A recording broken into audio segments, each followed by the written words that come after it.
home. Whether he appreciated what he'd just done isn't known. I've been fascinated by the gorilla, and the thought of the gorilla disappearing by the end of the century, but certainly it looks like the mountain gorilla will do so. I was extremely interested. We had an international meeting in Atlanta, in Georgia, last fall, about male infertility in the gorilla, and it's a great problem with male infertility, particularly in the gorilla. And Jeremy Madison, the director of the Jersey Wildlife Trust, was there. And I was over here, I think, last July, and we first talked about when we were moving Yambo and the other females to the new compound, about the possibility of collecting semen from Yambo and freezing it for insemination in other breeding groups of gorillas where maybe the male wasn't fertile, or he was immature, or just wasn't breeding. Say you've one of the finest breeding gorillas in the world. I'm not sure that if there's any other gorilla in the world that's had 11 or 9 known and possibly 11 offspring produced. So Yambo is a world beater in that context, besides being a very beautiful gorilla, you know. And I think this is one of the things we've got to remember, that without breeding these species in captivity, they're just not going to survive, because the habitat destruction is happening so quickly that wildlife, and as we know it today in Africa, is to all intents and purposes doomed. And it's to countries and to zoos like the Jersey Wildlife Trust where the breeding of these endangered and wonderful animals lies still there.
Many people have said to me, well, so what if the gorilla becomes extinct? You know what I mean? So then you've got to say, well, where do you stop? You know what I mean? If you look at the animals that have become extinct in this century, in fact, this last 50 years, I mean, of all the animals that have become extinct for the last 10,000 years, a tremendous percentage have become extinct this last 50 years. So where do we draw a line? Where do we stop?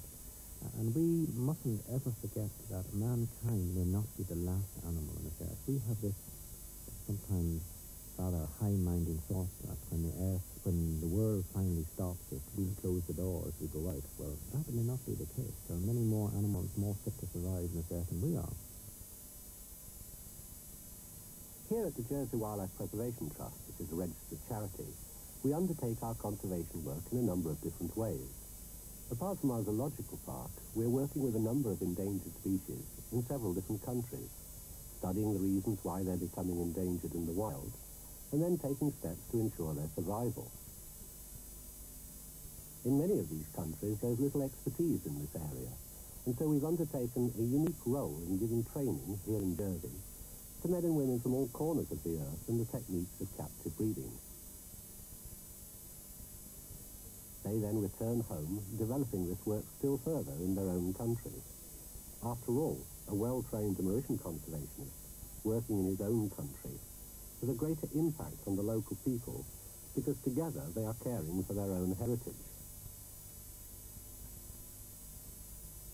Now, in recent years, many of the world's leading zoos have undertaken breeding programs for some of the most endangered species. Unfortunately, this has resulted in a handful of species, usually the most popular, receiving all the attention. We feel particularly strongly that all creatures, whether popular or not, have as much right to exist, and therefore most of our resources are spent working with the less appealing species, often ignored by others. If we concentrated solely on these, however, we wouldn't attract the large numbers of visitors necessary to support this incredibly expensive work, which is so desperately needed today. With that in mind, we've also included one or two of the box office attractions, such as the magnificent lowland gorilla, and even they have their problems. You know, gorillas have got a very bad press, one way and another, both in magazines and in comic strips, and also, of course, in Hollywood films, where they're always depicted as being these great monstrous apes that attack you without any provocation at all. Well, of course, the direct opposite is true. They are, in fact, rather large, gentle vegetarians. And here, Jambo, who's had 10 babies with us, you've only got to watch him and his wives and his children to see exactly how gentle and charming they are. Now, we're very lucky in our breeding program with gorillas. We're one of the most successful zoos in the world. But if it wasn't for Jambo, of course, we wouldn't be successful, because he's such a marvellous father. And we wouldn't be successful also if we didn't have somebody really good to look after him. And that's Richard Johnson Scott. An important factor in maintaining a healthy captive group is a carefully balanced diet. In the wild, gorillas are very selective and leisurely eaters and forage throughout the day, breaking only for midday siestas of 2 to 3 hours. The reason for this long, continuous feeding is the low nutritional value of their herbivorous diet, which in turn accounts for their capacious stomachs and large bellies. An adult male may consume up to 27 kilograms of forage in the course of a day. In captivity, a fat gorilla is an unhealthy gorilla. And Jambo, for example, would eat probably only about a third or a quarter of, in weight of what a wild gorilla would consume. Because our diet is much higher nutritional value. The Jersey gorillas receive a very but carefully balanced diet of fruit and vegetables, supplemented with a specially prepared 8 pellets containing vitamins, minerals and trace elements. They also get milk, which is given twice daily, and natural yogurt containing extra vitamin additives. Eggs are also included in the diet once a week, and the feeds are administered 3 times a day, around 8:30 in the morning, midday, and then late afternoon.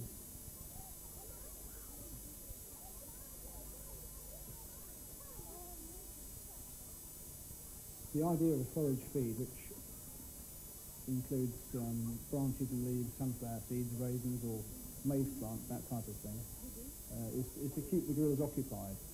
Forage feeds are given in between the main feeds, and so, for example, if we put raisins in the area, the gorillas will spend 4 or 5 times as long searching for this food, rather than just simply picking it up and consuming it immediately. Richard Johnson Scott can often be found himself occupying the gorillas. By this time, all the females are rearing their own babies, often encouraged by others who've perhaps done it before. The advantages of the open-air compound, where gorillas can look at humans and vice versa, are beneficial to both. And since the day when little Lee Van Merritt accidentally fell in, interest in the animals and their behavior has increased enormously. The newest mother is Kishka.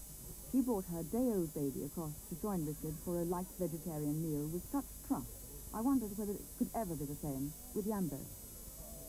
No, I wouldn't go in with Jambo. The reason being that Jambo arrived here when he was 11 years old.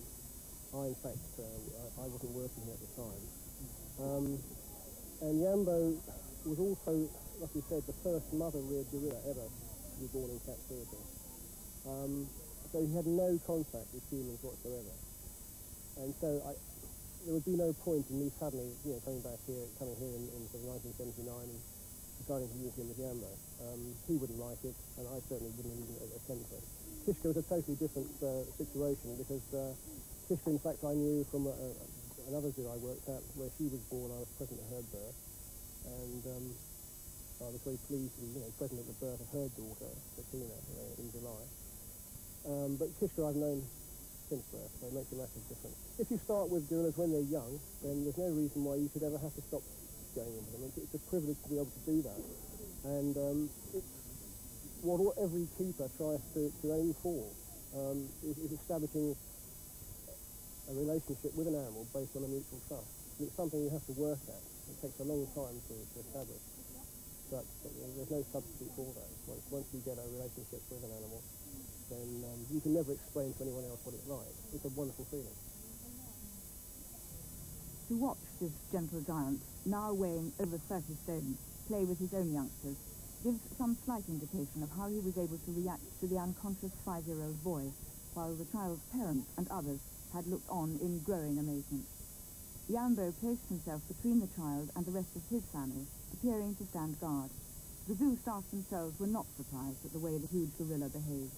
Well, my reaction to Jambo's behaviour, I mean, I wasn't surprised by it, because he is by nature a very gentle animal. Obviously, we're very shocked by the whole incident, but having seen the video of Jambo sitting there protecting the child, he seemed to adopt a very protective attitude anyway. No, it didn't surprise me at all. I mean, it's the sort of reaction you would expect for him to... he was acting the same way had it been one of his own youngsters. So is he truly a gorilla among gorillas? Because he's not always treated well by human beings, is he?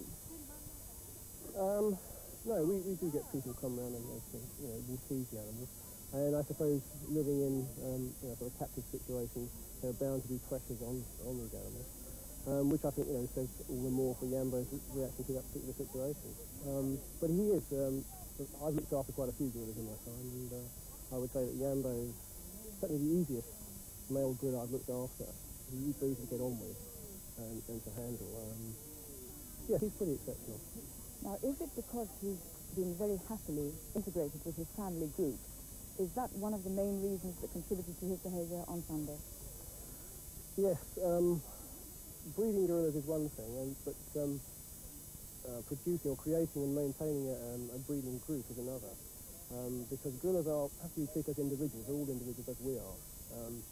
Jambo is, as I said before, a very understanding, very easy animal to get on with, both as far as I'm concerned, and also with his group. Had he been a difficult male, then the group wouldn't be as compatible as it is today. And I'm sure that, because of his behaviour towards other gorillas, and as you saw in the film, towards that child, that we've been very successful because of it, as far as breeding gorillas in Jersey is concerned. But as a happy family man, as an old happy family man, he has every right to protect his territory. What if, a hypothetical question, Richard, what if it hadn't been a child who'd fallen in, it had been an adult, not badly injured, moving about?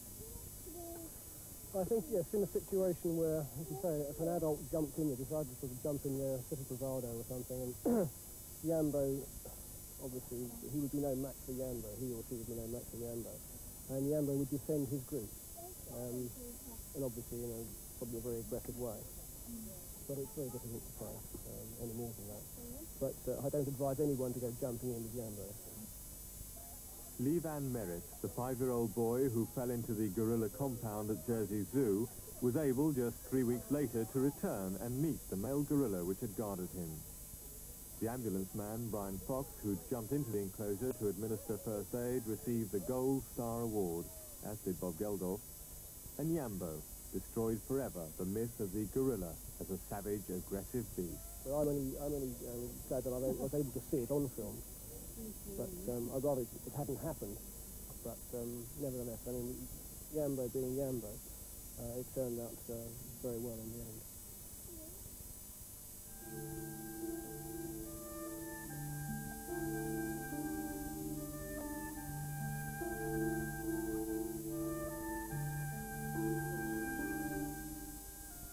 In just a few moments, we bring you another episode of Supergram.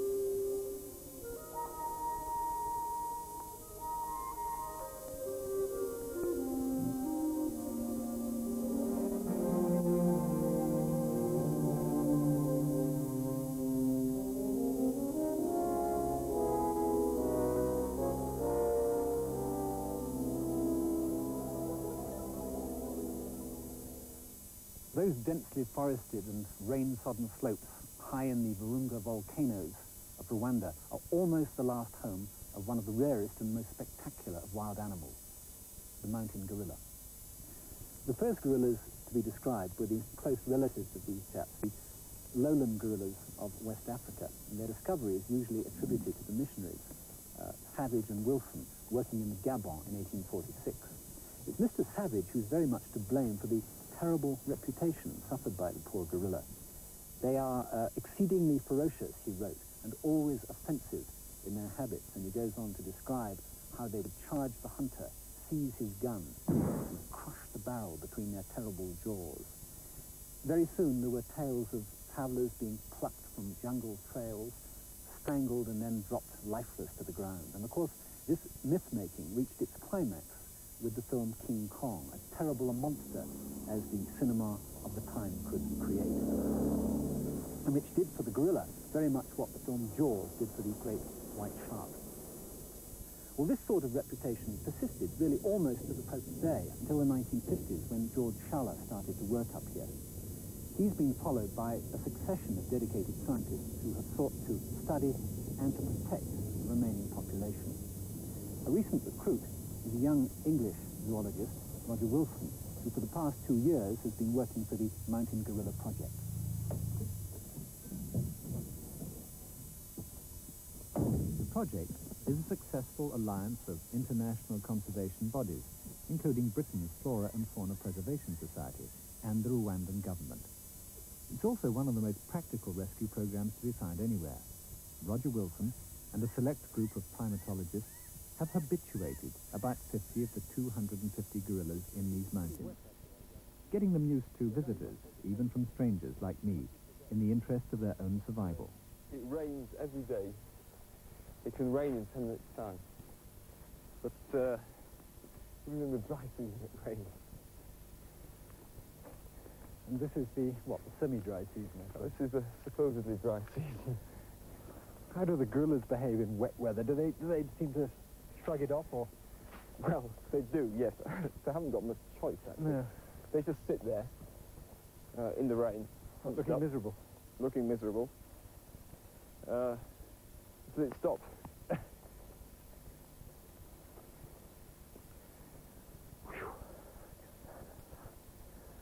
How long does it take you to get used to this altitude, Roger? It took me quite a while, a couple of months. You know, different people, it takes different people in different ways. Yeah. I fear that I've not got acclimatized quite yet, and I wouldn't mind a short break if you find somewhere to sit we'll down. find a spot. You fill me in on the gorillas. What is the population overall, do you think? The mountain gorilla. Of the mountain gorilla. Yeah. It's 350 or thereabouts. Now, how are the gorillas distributed over this area? They live in groups. Right. Okay. Each group, its basis is silverback, and the other, females, young. So it's a family group, It's basically. a family group. Yeah. And each group has its own home range, around 10 square kilometres, 10, 12 square kilometres, overlapping with the neighbouring group. Yeah. And they move around within this home range, feeding as they go. What tells you that gorillas have been around here? I mean, what are their calling cards? Well, they've been feeding here. You can see all around they've been feeding on thistle. There's uprooted thistles there, there's a hole there, they're all over. But these are very, very familiar plants. I mean, it looks to me as if we could support mountain gorillas in Yorkshire. I think so. I mean, this was like cow parsley. Yeah. Is it the same family, in fact? Oh, yes. Yeah. The place actually is very almost nostalgic to me. Walking through this, it's like a European wood. Yeah. There's a lot of familiar-looking plants around. Yes, I think that gorillas wouldn't be too badly off in an old oak woodland in summer. Winter would be a bit hard for them. Quite frankly, the prospect of meeting some wild gorillas is a pretty exciting one for me. I hope the thrill hasn't worn off for you. Oh no, it can't wear off. I mean when you see them, you'll see that every visit is different. The gorillas are just super animals anyway. You can't get blasé about being with gorillas. Let's go. Okay.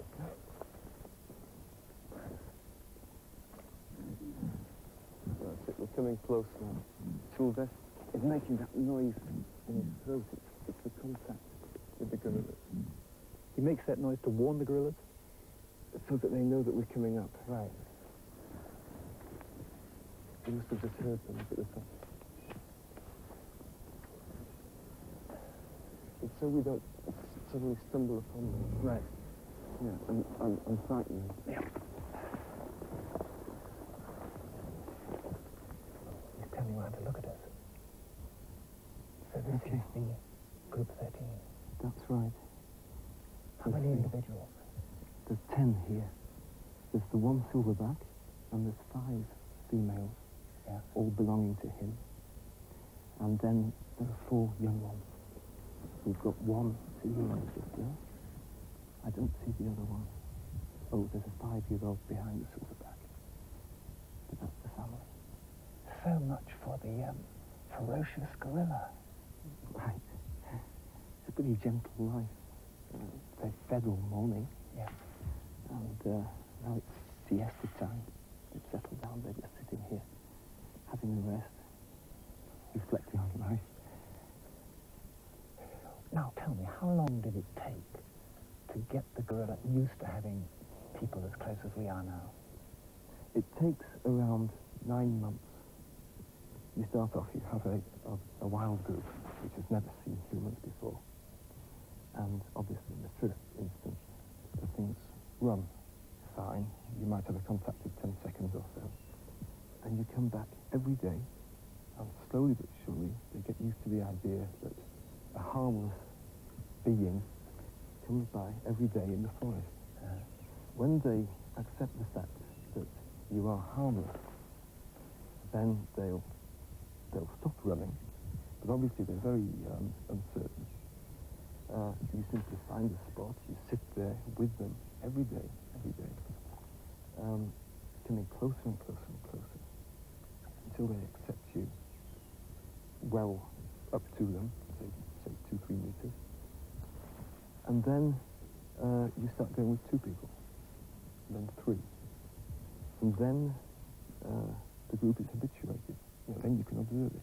It's the only way to observe them. In this vegetation, there's no way that you can see what they're doing unless you're right there with them. Is there a danger, Roger, of gorillas becoming, as it were... Oh, what's that noise? That's fart.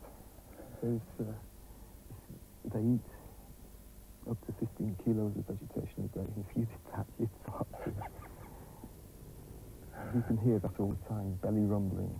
Do you know, one thing strikes me, I suddenly got a whiff there, a smell of the male, and it's so like human sweat, isn't it? Just like rugby players. Yeah, I was just about to say, it's like the second row forward or something, right? Yeah. Roger, is there any danger of these gorillas getting over-habituated? I think so. The idea is that these are wild animals which tolerate us. And that's the limit we'll want to get to. But with the young ones especially, they start to become over-inquisitive. They're used to people, and they try to come up, touch them, play with their bags, things like this. And this is dangerous because the gorillas are susceptible to all the human diseases. Right. And if we have a cold, something like that, it can very easily be passed on to the gorillas. Right. And then here in this climate, a cold becomes pneumonia, and it's a killer. This is the main problem, that the gorillas start to interact with us. Yeah. When really, we should be absolutely neutral observers. Yeah. But tell me, I mean, can you be absolutely a neutral observer? I mean, let's say, for example, you've been observing this group for a long time.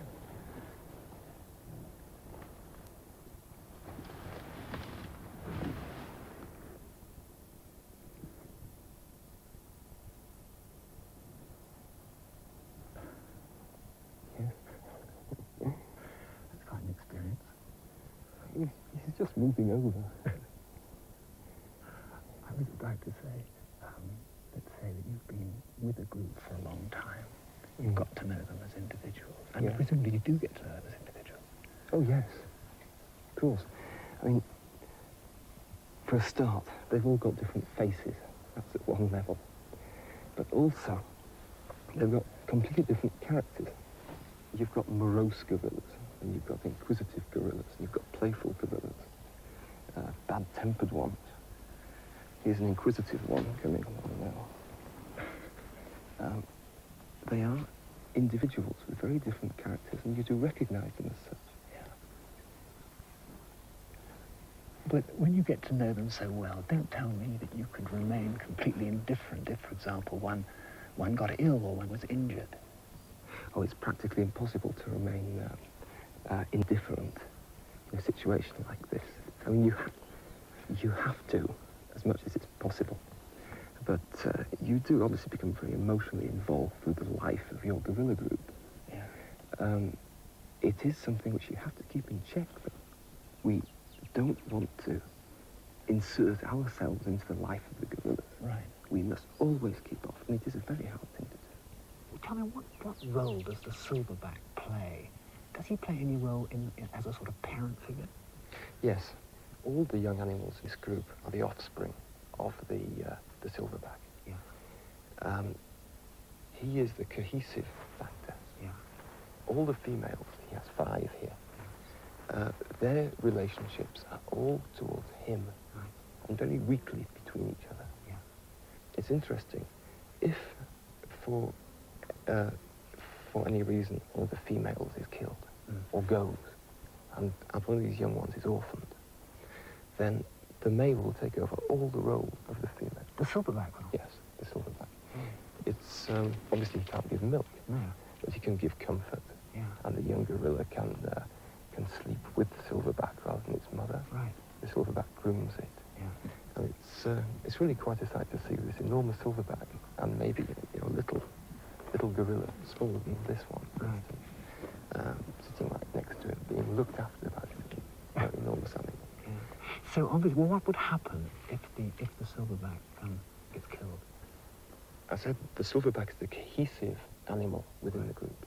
If he's killed, and a poaching attack on the gorillas must always involve killing the silverback, then the group simply collapses.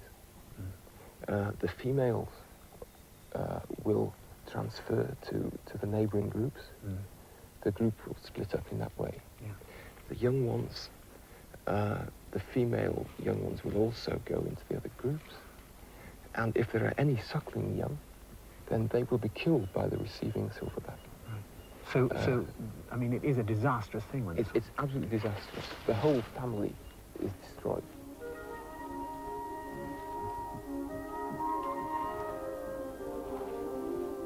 After only a brief encounter with a family of gorillas, it is very hard to believe that anyone could deliberately do them harm.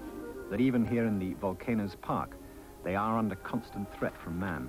And just across the border in Zaire, there's an even greater uncertainty about their future, as no actual reserve has been established over there. It's a sad fact that everywhere in the small living space that remains to them, mountain gorillas have sometimes suffered the same fate as their cousins, the lowland gorillas, seen in grisly detail in this rare historic film. At least West African native hunters killed gorillas for food. The white hunters lacked even that justification. They were simply in search of thrills and trophies. And the killing goes on today. Just when the conservationists thought they had the Rwandan situation under control, 3 animals, including the famous Digit, were found beheaded. The killings were the work of poachers.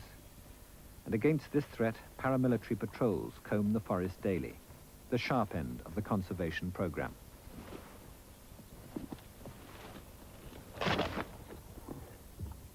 Well, these are the snares that the patrols go out to bring in.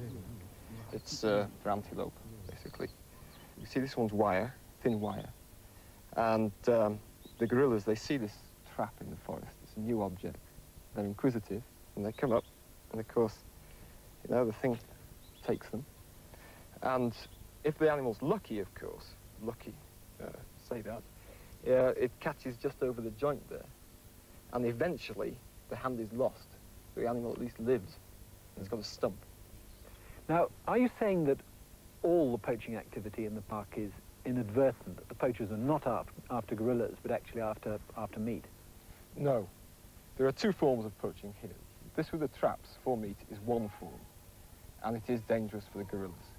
Even more dangerous is people who go out specifically for gorillas, and that must be for zoos. I can't imagine anybody else who could pay for and handle a young gorilla apart from the zoo.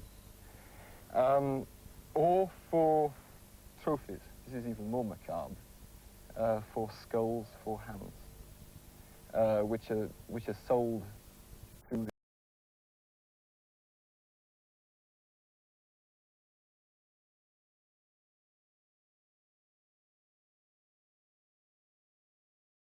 I don't know if it's...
growth rate is very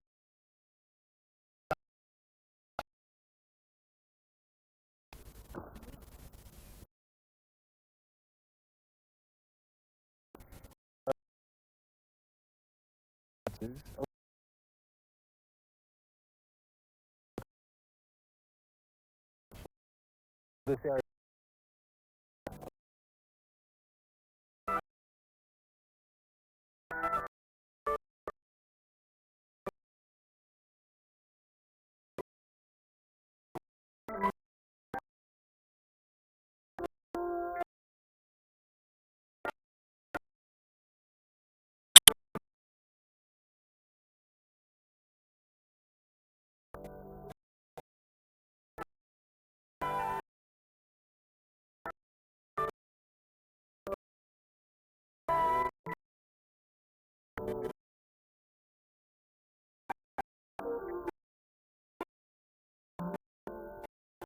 Commentator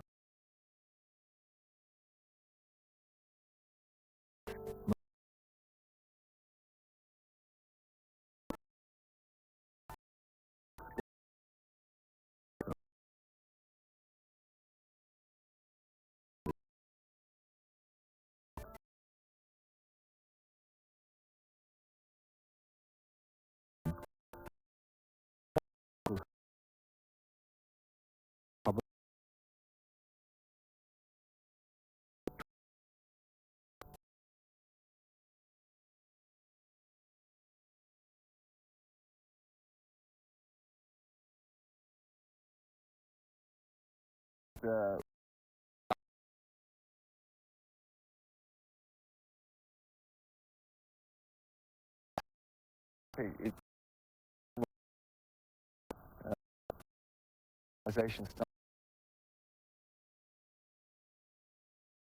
In cases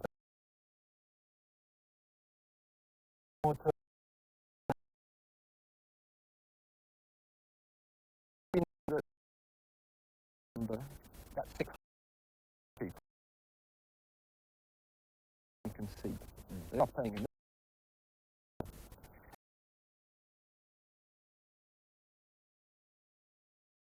And then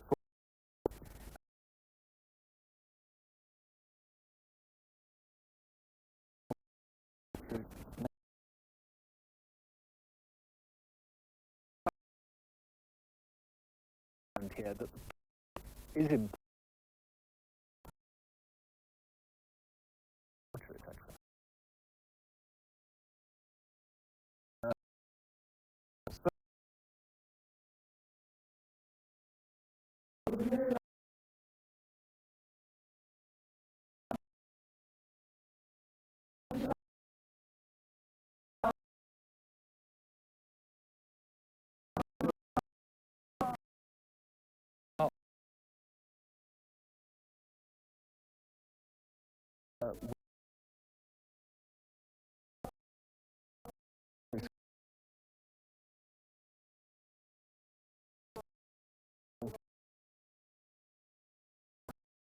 They are the people who about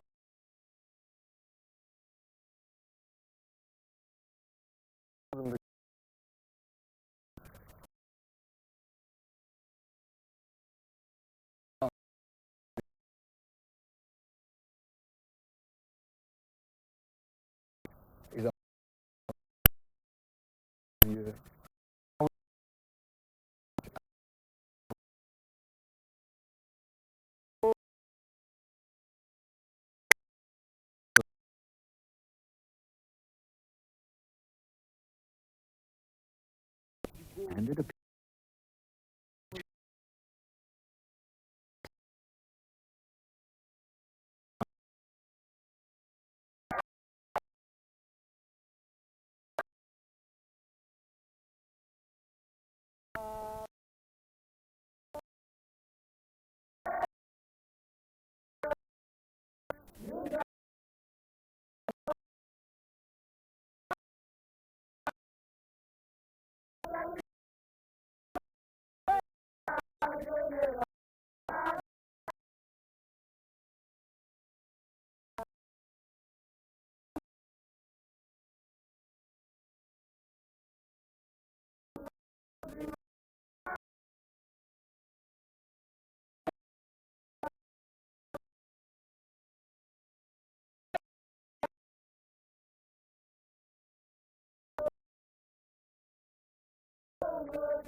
that the guerrillas great efforts will be made to protect them.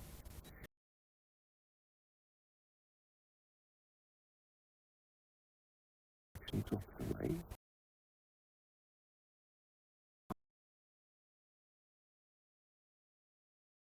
Their only habitat. Then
get your in for box in.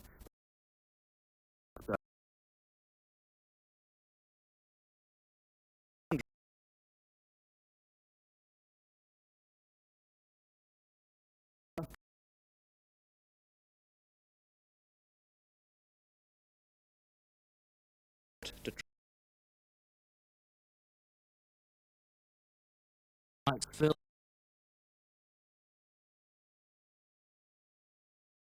mainly by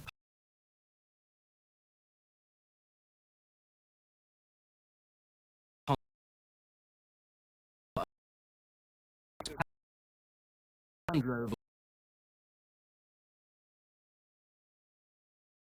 country, and it's doing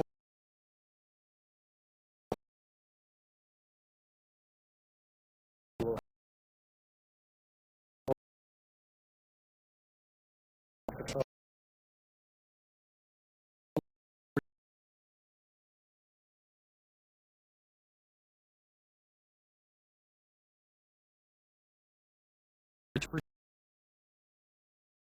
1985 she was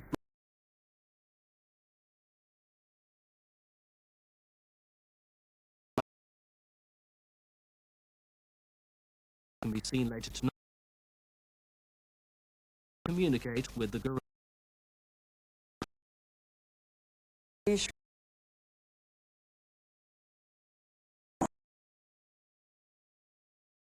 I'm on fire. And they make it back. You know, the babies will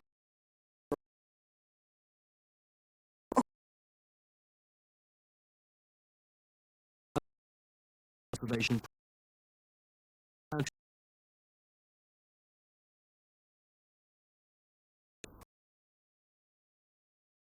range.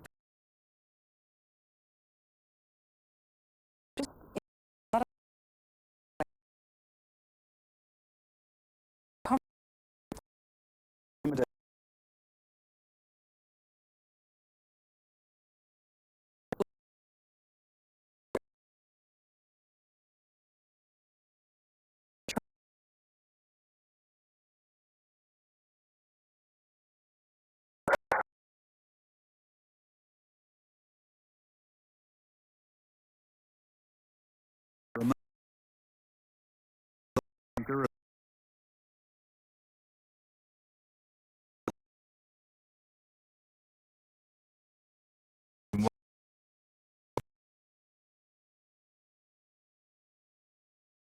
Units.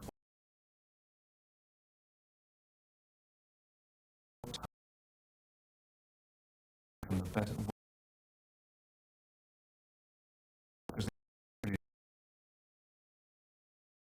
with them.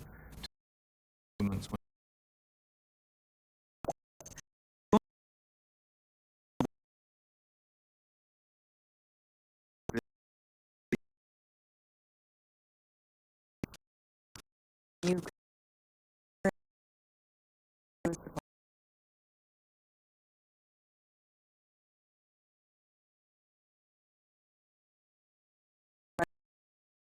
and they make they make it at each other. Like, I'm here.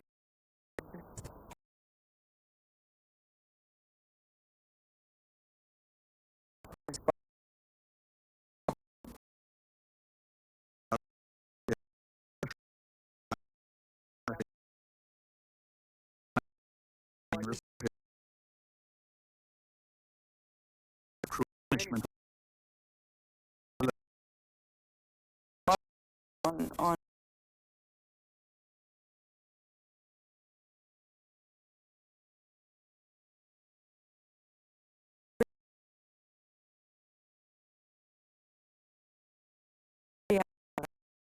pleased that we didn't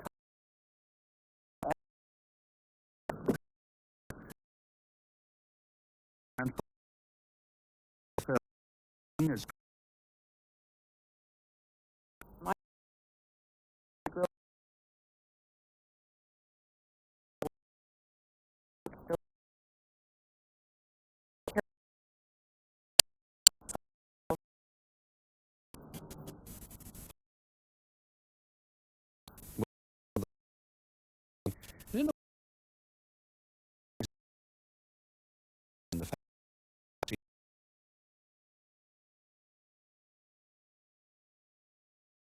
that. Been an easy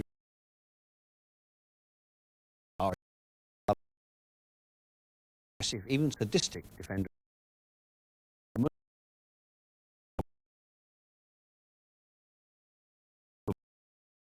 animals go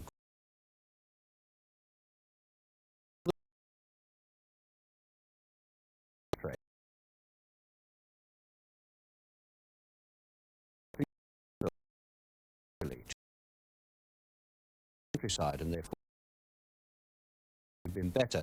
But against that,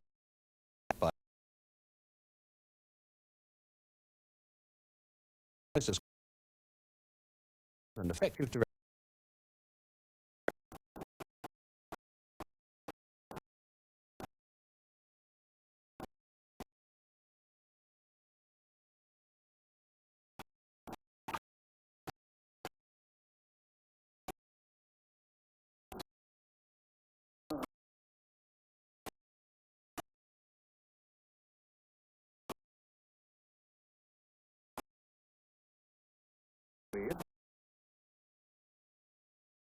Yes.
There are no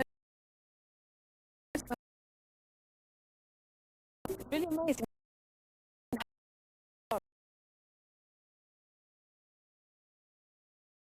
Even zebras across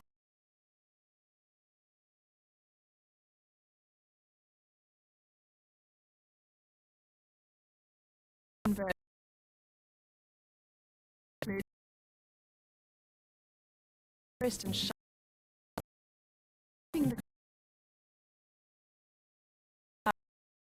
singing.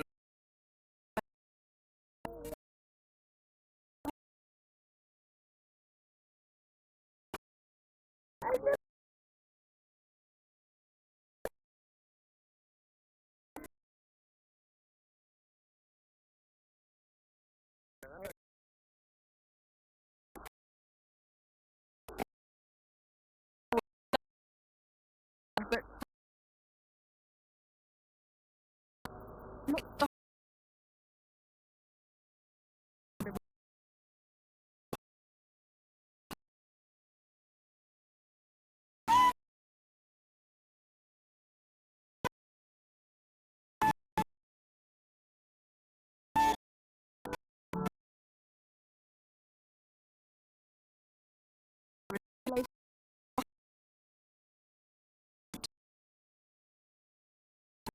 and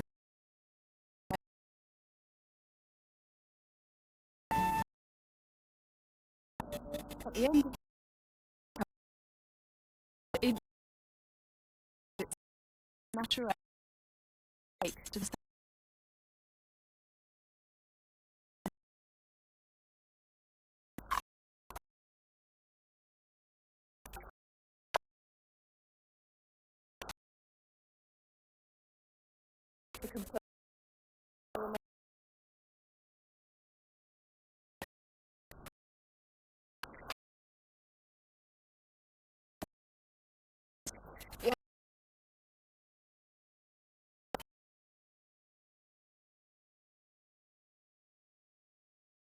when the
where they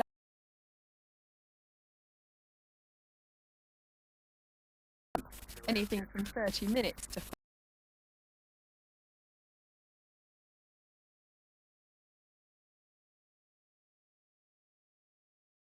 the rest.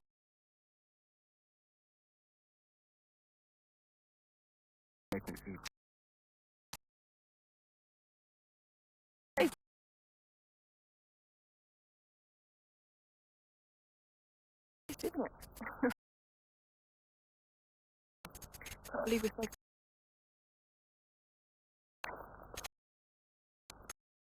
into the jungle.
They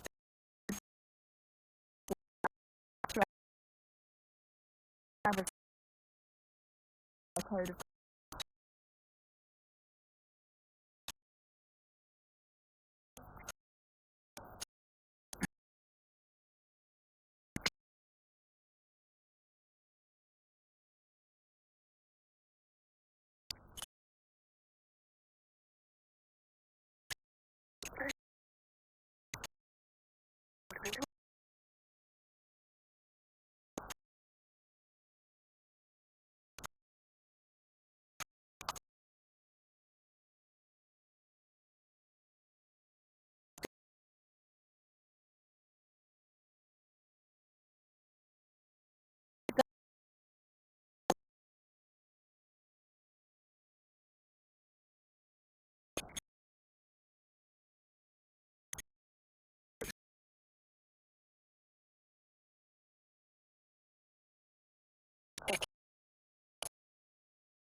bring us.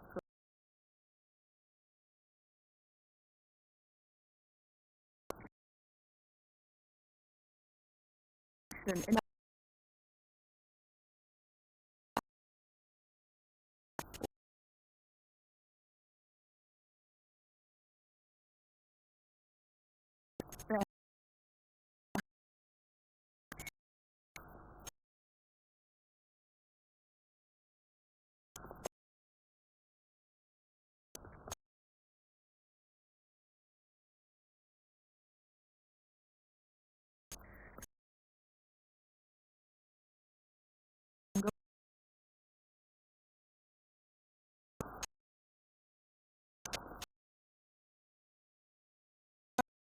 over.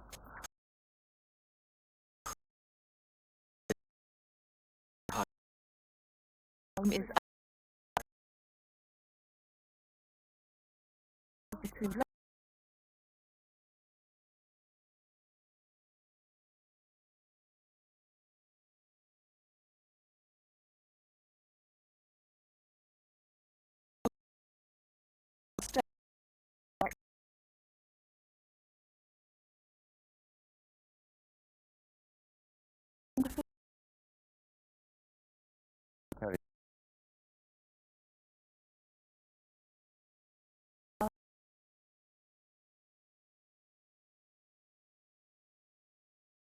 Then you miss them, wouldn't you?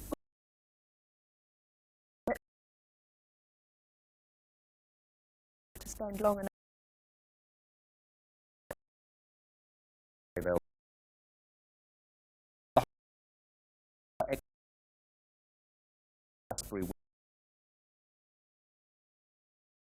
person, and that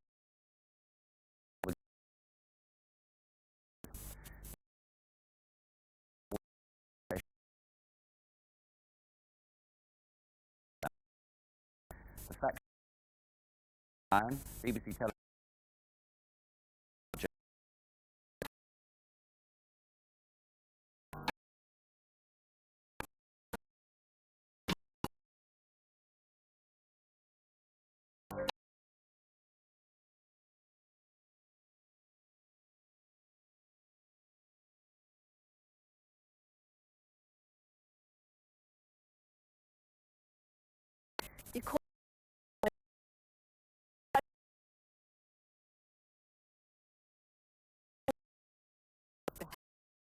is a very on an attitude.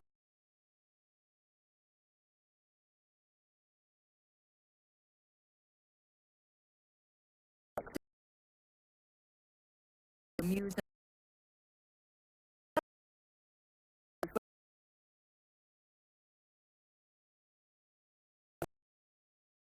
The main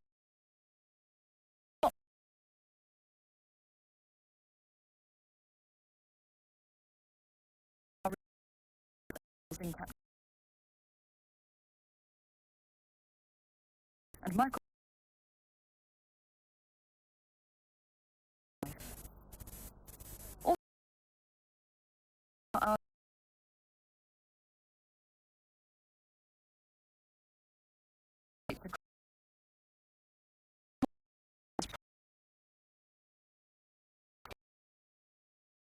also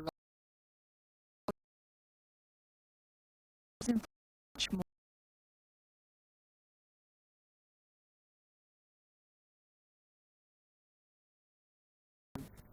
now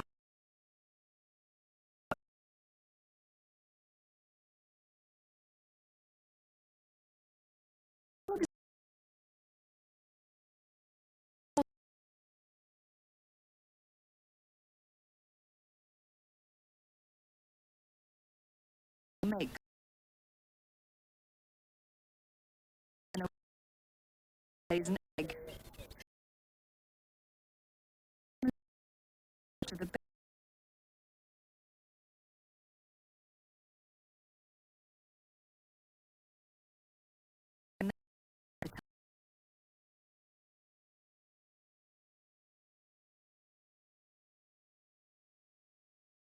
budding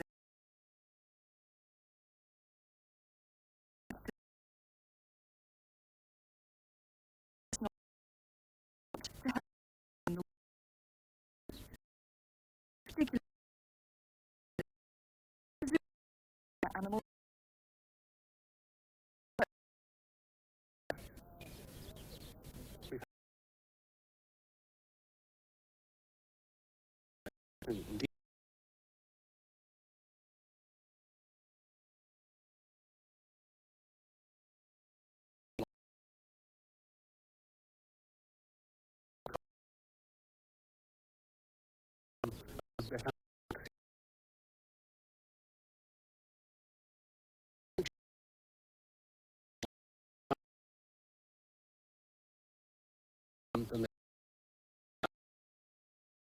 sort of animals.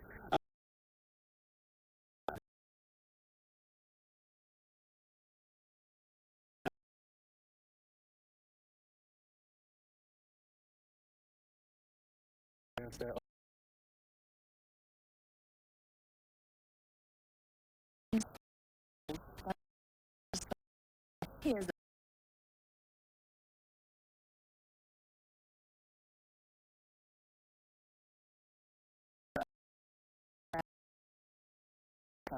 so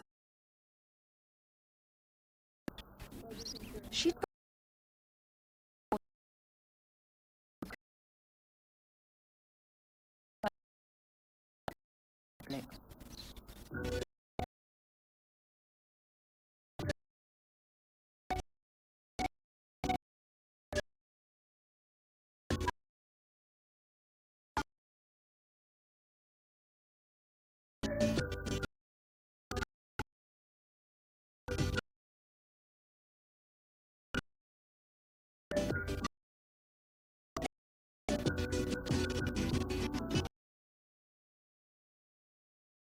the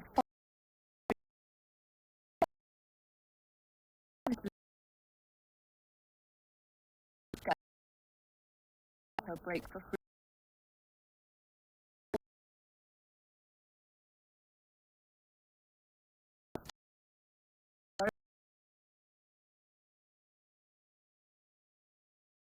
To the zoo. Up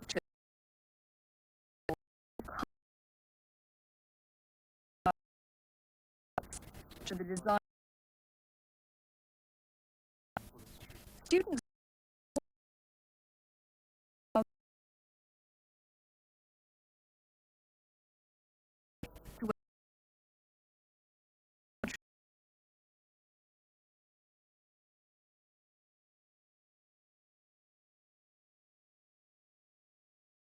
computer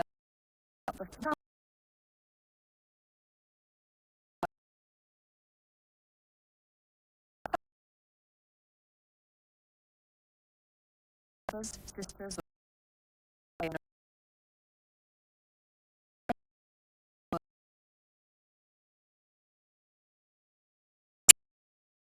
of time. So almost technology is